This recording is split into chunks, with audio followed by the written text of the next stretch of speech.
What's up, ladies and gentlemen, Prince Hoffman here with Quick Homes Rwanda. Today we are visiting one of those affordable houses that one can buy for less than $50,000.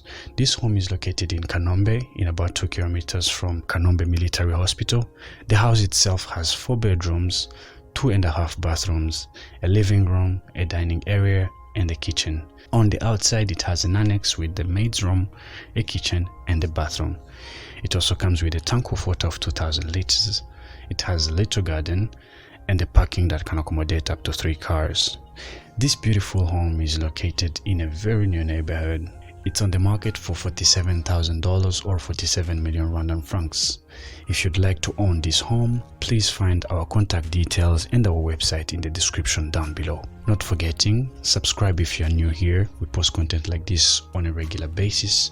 And also please give us a like. It helps with the YouTube algorithm to make this video reach many people. I thank you very much for following through. Please enjoy the video.